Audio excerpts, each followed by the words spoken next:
Hi guys. Um, I'm usually not the kind of guy who tells other people how to live their life or what to do because I simply don't care.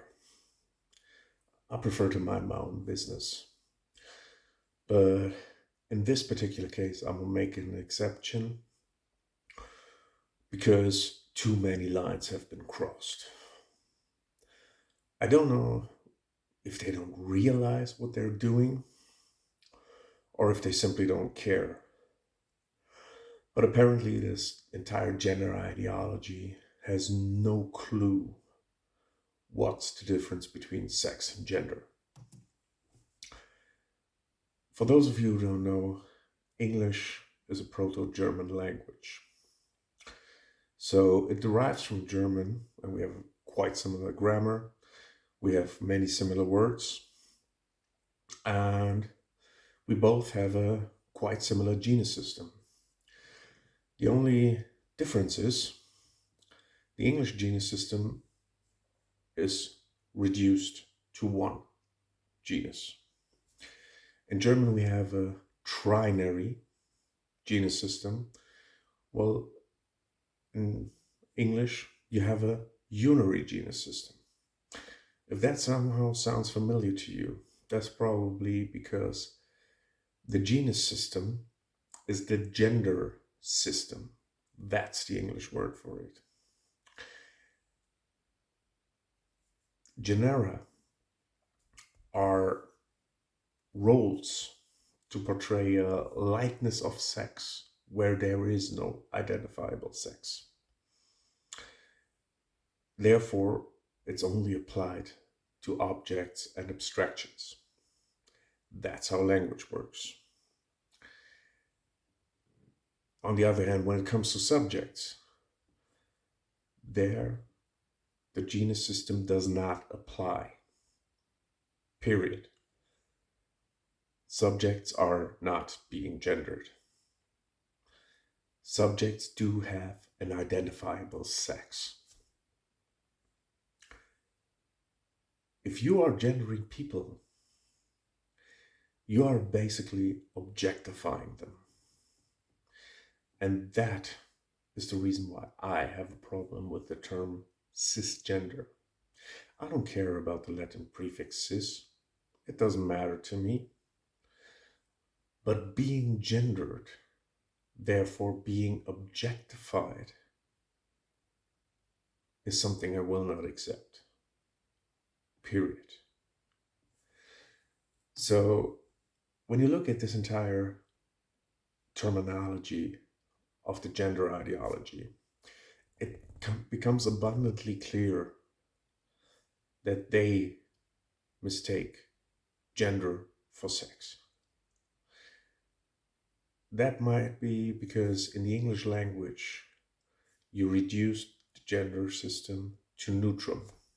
So if you think, hey, wait a minute, but we're using gender pronouns for people, he and she, like I said, when it comes to subjects and people are subjects, pronouns refer to the sex, the biological sex, not to any sort of gender.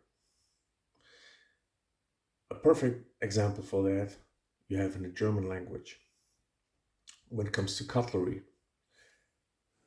the knife is being gender neutral. The fork is being gendered feminine. The spoon is being gendered masculine. That does not mean that a fork has a vagina or that a spoon has a penis, because it does not refer to male and female sex. It's simply an assigned gender. It's a role. It is nothing real, a fictitious construct. So when gender ideologists talk about being assigned a gender at birth, that is not what is happening. The biological sex is being observed, acknowledged, and documented. That's it. So men and women are not labels, they're simply objective facts. And the most beautiful thing about it, they're non judgmental, unlike gender, because gender is an opinion. Gender does not describe what someone or something is, it describes how.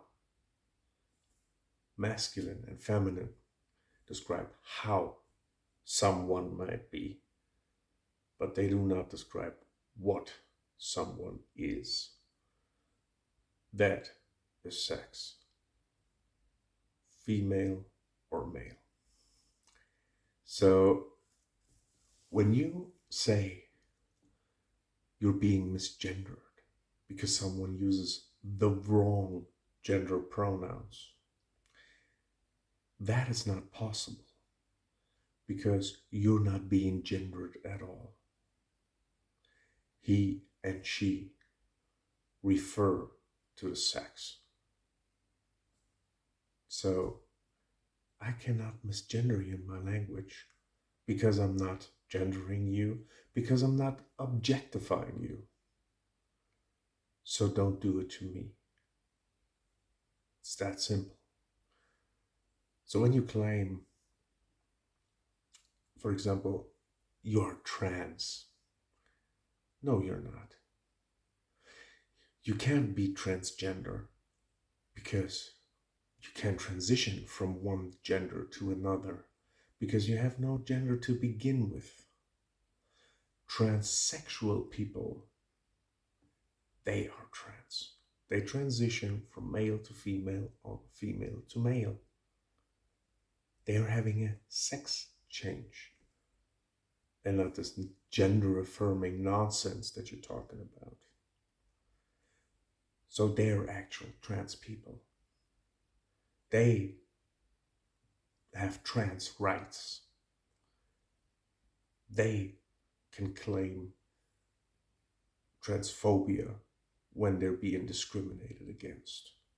You can't. You're not trans. Period. So disagreeing with your ideology does not make one transphobic. It doesn't mean that they're denying your existence. They're simply opposing your ridiculous claims. They're simply opposing your ridiculous demands that are not based in reality. Because you really need to understand an individual self-perception does not create a collective reality for the entire world, for 8 billion people. It doesn't work like that. Sorry.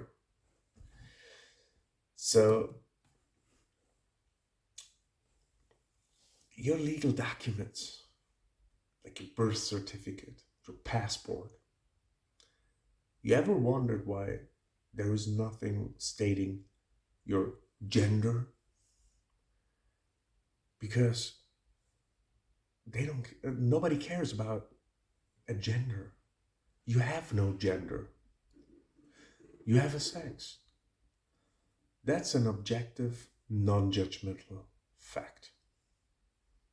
That's all the information that the government is interested in. I mean, why would they care how you feel about yourself? Would that supposed to be documented? Your opinion? No. What is being documented are simply the objective, non-judgmental facts surrounding a natural person as subject to the law. That's it. Deal with it. And I have to tell you, I really can't stand how you treat women. I hate misogyny. So that's why I have a really big problem with you. In 2019, for example, in Germany, 8,000 women and girls have been raped. Estimates say that 1 out of 7 women at all, overall, everywhere, has in her lifetime experienced sexual violence. A woman that has experienced sexual violence, if she wants to go to a sauna or wants to go to a gym, what kind of sauna or gym do you think they were going? They're going to a same sex sauna. They're going to a same sex gym. They go into safe spaces for women. And they're not safe spaces because they're not. There are people who feel masculine that are not allowed there. It's a space where penises are not allowed. Because that is what women fear.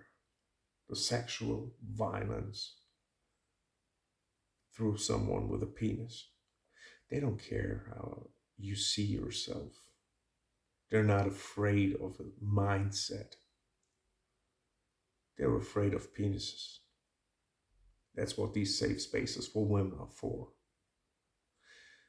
So, women in general, and especially sexual assault victims, have right too. They have their rights. You have to respect them. And it's not acceptable that narcissistic males who, in the name of an ideology, rob women of their rights. That is something I cannot tolerate. And that's not even it. I mean, in German parliament, since the last election, we have a man called Markus Ganserer as a member of parliament. He calls himself transgender woman. The problem is not that he calls himself a transgender woman. The problem is that he steals women's chances. How does he do so? He was elected via an all women's shortlist. These all women shortlists, like him or not, are designed as a tool to fight the long-term effects of sexual discrimination, meaning the sex-based discrimination against the female sex. Markus Ganserer is a representative of the male sex.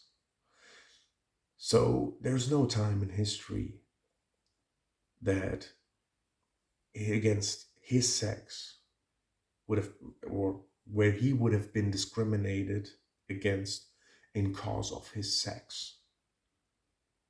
But he dares to use such a tool that is designed to give women equal chances in politics,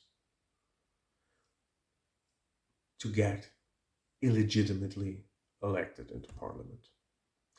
And he's being celebrated for that. And every women's rights activist who dares to complain is being called transphobic. That has nothing to do with transphobia. It has something to do with robbing women of their chances, of their opportunities. And that is unacceptable. That is narcissistic. That is misogynistic. But it is definitely not justified.